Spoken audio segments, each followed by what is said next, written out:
Hi everybody, thanks for joining me. Today I want to speak about a very cool place in the Bahamas called Cat Island. So a couple of years ago I had the occasion to go there with my good friend Dexter Elliott and his son Madison, who kept a boat there, and we went down there to go fishing. Here's the story. So we got on a private propeller plane in Savannah, Georgia, and took off one morning and headed down to North Eleuthera, where we landed in a driving rainstorm and cleared customs. Got back on the plane about 30 minutes later. We landed at a 3,100 foot airstrip in Cat Island. No tower, no officials, no controls. There was a windsock, and that was it. Got off the plane and stored our gear on a car driven by a nice gentleman named Anton, who worked with the Hawk's Nest Resort, as it's called, and drove across the tarmac to the road.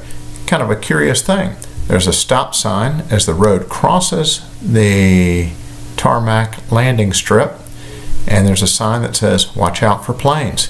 So the road goes across the strip in one direction, comes over to the marina, and then goes back the other way to where the restaurant and buildings and some houses as part of the resort are located. So we're happy for Anton to help us out. And the resort is run by a nice lady named JR from Florida and some of her extended family. It's owned now by a nice gentleman from Texas who bought it, I think, as a distressed property along the way. We stayed at a house called Sailfish Lodge, and a pink hardy board wrapped around the house, and then all the fixtures were rusting, as it's the Bahamas. It's built up on concrete piers. But it had what we needed: 3 bedrooms, 3 bath, water. The dishwasher was missing, but hey, I became the dishwasher. So Anton had arranged for us to have a little Hyundai rental car, and we took off to see the main tourist attraction of the island. Now, before I get to that, let me tell you a little bit of background. Cat Island was named after a pirate, Arthur Catt, C-A-T-T. Somewhere along the way the second T was lost. It's a very sparsely populated island amongst the 200 plus islands of the Bahamas. This is what is called an out island.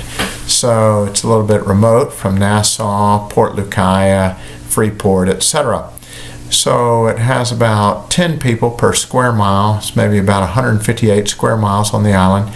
But it has a very famous personage that came from there. Sidney Poitier spent his childhood in Arthurstown. Obviously, he went on to become a rather well-known actor. That's your principal point of historic interest. Otherwise, it's a great place to go fishing. So we went on to the local tourist attraction, which I suppose would be the second great point of interest here. And that is the highest point in the Bahamas, Mount Alvierna. And so Mount Alvierna was also called Como Hill. Now, in the 1930s, a gentleman named Father John, or Father Jerome, or Brother Jerome, built a monastery on this island. It has monastery status.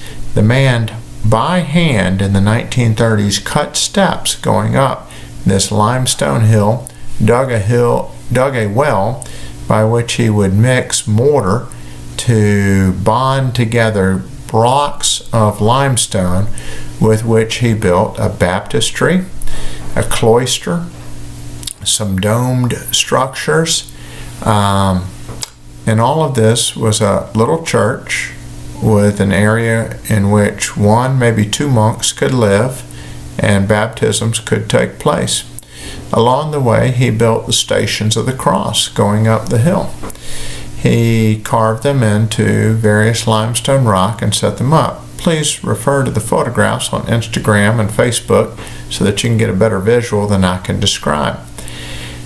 I found the place fascinating. Great views.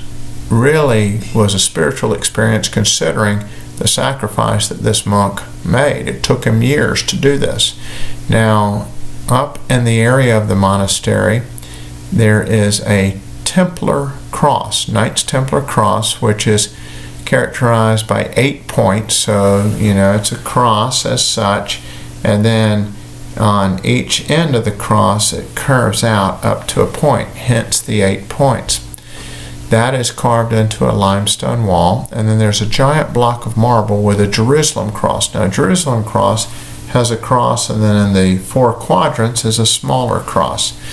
In the area where the limestone cross of the Knights Templar is, that's where one would also find nearby the giant block of marble with a Jerusalem cross, and there was some type of insignia or metal affixed to it about the size of a quarter, which is long gone now. Anyway, very moving place. So after seeing that, we came back, ate some pork chops and potatoes for dinner, and got out the next day to go fishing. Had a really good day, caught some dolphin and some tuna, lots of fun. Came back and we ate with a group from another sport fishing boat that night and then the following night. So 2 days of fishing.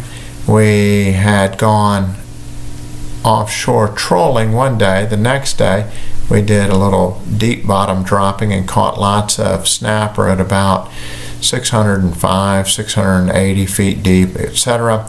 All kinds of things, yellow-eyed snapper, gray snapper, black snapper, etc. It's all delicious ultimately, as we had some later on in the trip. So came back, ate with the other boat crew, and then that night we went out afterwards to go do a little stargazing. There is very sparse population, as I mentioned earlier, on Cat Island, and so you don't have light pollution, and it's amazing what you can see. The constellations, the nebulae, the galaxies. My friend Madison had a device on his phone that he could hold the phone up and point it towards some of what we were seeing in the sky, and it would identify the different constellations or galaxies as we quickly exhausted our rudimentary knowledge.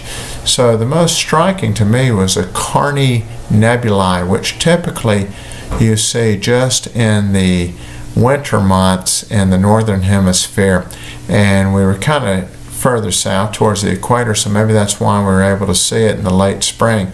Anyway, it was just absolutely magnificent. Words fail me to describe. So the next day we did a little bit more trolling and caught some more tuna, dolphin, etc. Great day. And then that evening we went to eat at the restaurant at the Hawks Nest Resort and had tremendous dinner of cracked conch.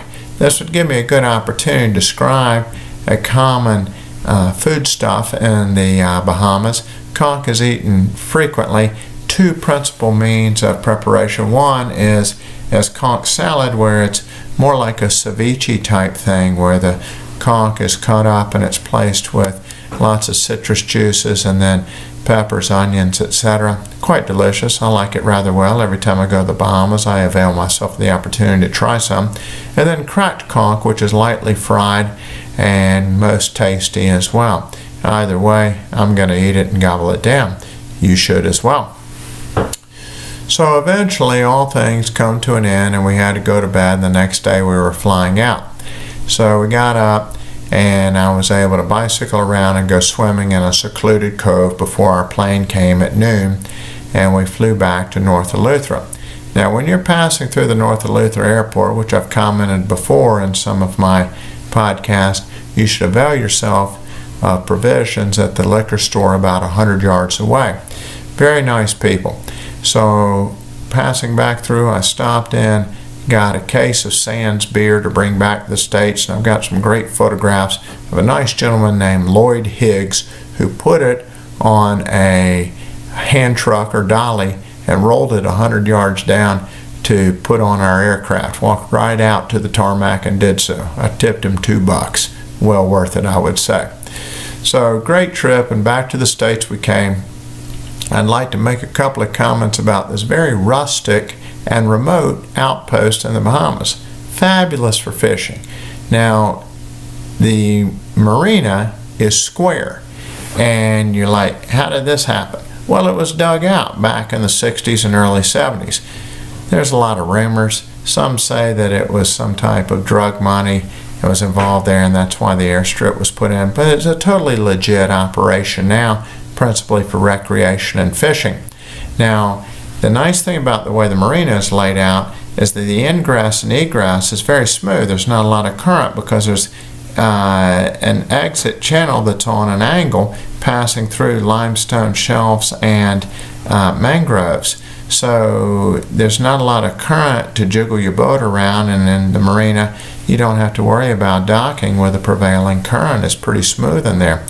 There's a great fish cleaning station nearby. Lots of sharks congregate for the offal that's thrown out each day from the fish cleaning station. These would be mostly nurse sharks, but occasionally you'll see something a little bit more unusual, perhaps a hammerhead, etc.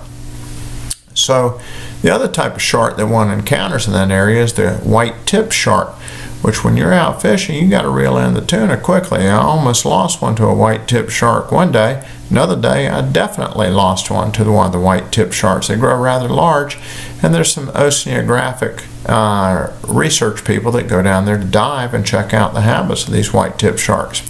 Now, as you can imagine, it's a little bit of a lonely life for a boat captain or a boat crew that's there waiting on the owner to come in and fish.